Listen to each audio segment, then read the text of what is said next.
Hi everyone, my name is Mario, and today I want to show you how I built this raised garden bed. Before I got started, I had to clean up the debris in front and around the shed that was left by a little storm back in March. How little, you ask? Well, it did a little number to my other shed, which you'll see in a moment.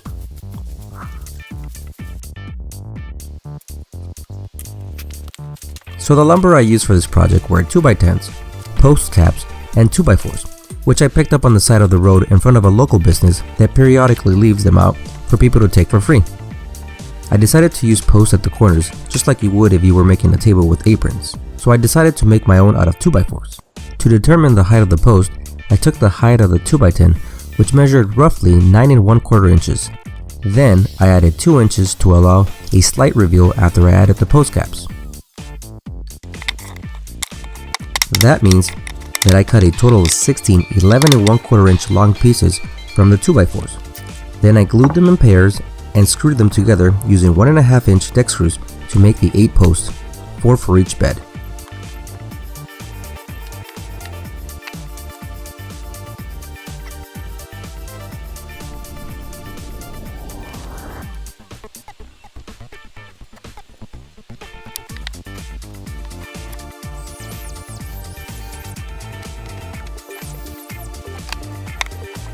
I put the cap at the end of the post to see how it would look. Not too bad.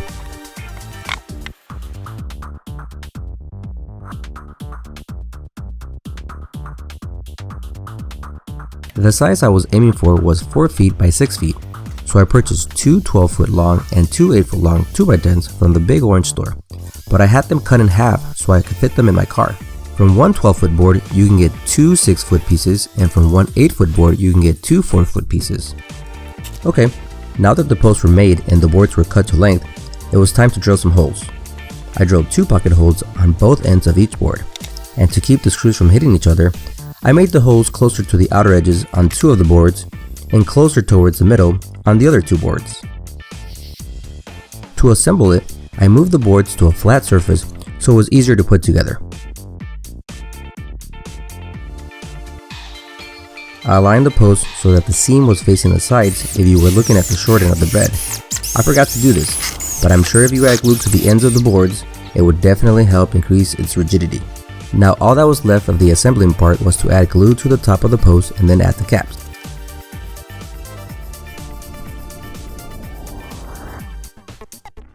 This next step is optional, but I decided to cover the outer seams with some wood filler.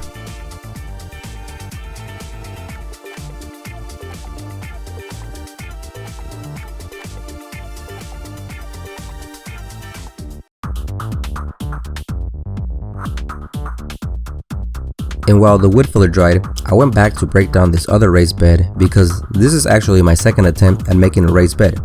Last year, I experimented with weathered stain because I wanted to try something out, but I just never made the time to finish the look I was going for. This time I tried something that matched the trim of the shed.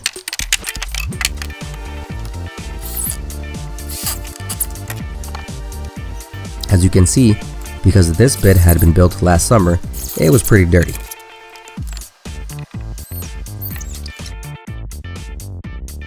So to prep it before painting it, we hit it with the wire brush to get rid of all the dirt. For the type of paint, I use an exterior grade paint and just brushed it on. I had a little helper for this part, but she's normally part of the camera crew, which is why she thought it would be a good idea to finger paint while I painted. I waited a little while for the paint to dry before I gave it another coat of paint. As for the placement of the raised beds, I wanted them far enough from the shed so they wouldn't block the door when it was open, and also far enough from each other so there is room to comfortably move the lawnmower and snowblower in between. And this is the final product.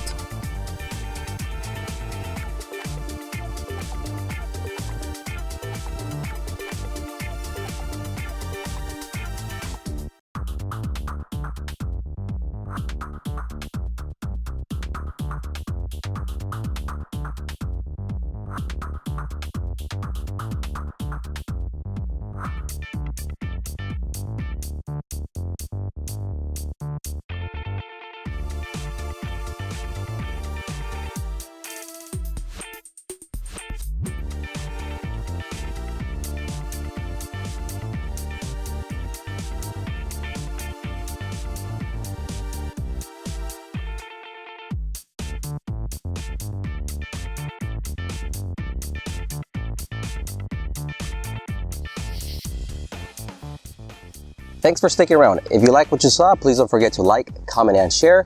And if you haven't already done so, please subscribe. That way you don't miss any future episodes, such as making a walkway for this, making a garden table for the shed, and just basically finishing up the rest of that shed.